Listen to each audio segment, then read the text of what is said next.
ایک بزرگ تھے، یہ نہر کنارے وضو کر رہے تھے تو کئی دنوں کے فاقے تھے۔ کیا دیکھا کہ پانی کی سطح پر بہتا ہوا ایک خوش نما سیب آیا تو اشتہاق غالب ہوئی، اس کو پکڑا اور کھا لیا۔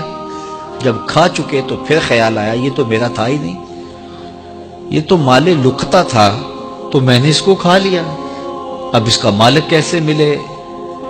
جس سمت سے پانی آ رہا تھا اس سمت سفر شروع کر دیا۔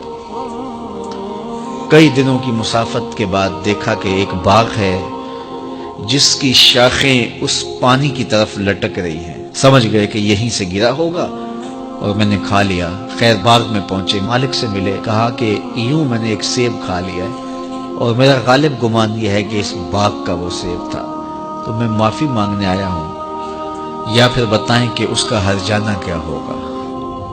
جب مالک باغ نے یہ بات سنی، وہ بھی صاحب نظر تھے، سمجھ گئے یہ تو کوئی در یگانہ ہے، یہ تو کوئی گوہر یکتا ہے، تو تیور بدل لیے۔ کہا ایسے تو نہیں معافی ملے گی۔ کہا حضرت کیسے ملے گی؟ کہا 12 سال تک میرے باغ کی گوڈی کرنا پڑے گی۔ اللہ اکبر، اور ایک شرط اس کے علاوہ ہوگی۔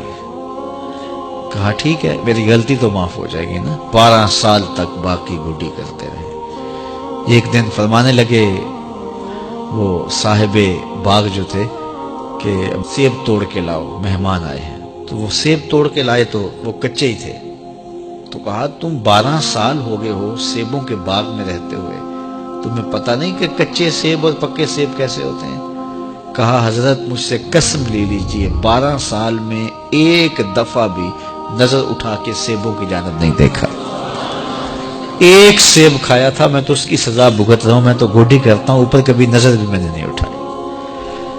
سینے سے لگا لیا، کہا ایک شرط تمہاری پوری ہو گئی، اب دوسری شرط ہے کہ میری ایک بیٹی ہے جو آنکھوں سے نابینا ہے، کانوں سے بہری ہے، بول سکتی نہیں، اور وہ اپاہج بھی ہے، چل بھی نہیں سکتی، اس سے تمہارا نکاح کرنا چاہوں، اگر تمہیں قبول ہے تو معافی ہو جائے گی۔ کہا ٹھیک ہے جی قبول ہے، میرا گناہ معاف ہو جائے، میں زندگی کاٹ لوں گا، کوئی بات نہیں ہے۔ خیر نکاح ہو گیا۔ کہا کہ یہ کمرہ ہے، یہاں آپ کی زوجہ آپ کی منتظر ہے۔ جب وہاں گئے تو ایک خوبرو دوشیزہ منتظر تھی، تو فوراً پلٹے کہ میں غلطی سے کسی اور کمرے میں آ گیا ہوں۔ پلٹتے ہوئے دروازے کی چوگاٹ سے سر پھٹ گیا، خون بہنے لگا۔ جب باہر آئے تو صحن میں پہنچے تو وہ بزرگ وہاں تھے۔ کہا کیا ہوا؟ کہ حضرت ایک غلطی کی سزا اتنی کاٹی، اب کہیں دوسری غلطی نہ ہو جائے۔ وہ تو کوئی اور ہے خاتون۔ کہا وہی تمہاری زوجہ ہے۔ تو میں بتاؤں کہ وہ بہری کیوں ہے؟ آج تک اس نے غیر محرم کی آواز نہیں سنی۔ تو میں بتاؤں کہ وہ بول کیوں نہیں سکتی؟ آج تک اس نے غیر محرم سے کلام نہیں کیا۔ اندھی اس طرح ہے، آج تک اس نے غیر محرم کو نہیں دیکھا، اور اپاہج اس طرح ہے، چل کے کبھی گھر کی دہلیز سے گئی نہیں ہے۔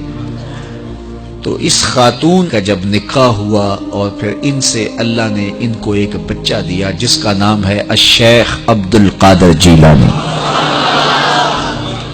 جب ماں باپ اس طرح کے ہوں تو بیٹے اس طرح کے ہی ہوتے ہیں۔ باپ کا لقمہ پاک اور ماں اپنی آبرو کی کیسی محافظہ، پھر در یگانہ اور گوہر یکتا جو پیدا ہوتا ہے وہ دین کی احیاء کرنے والا ہے، دین کی مردہ قدروں کو نئی زندگی دینے والا ہے۔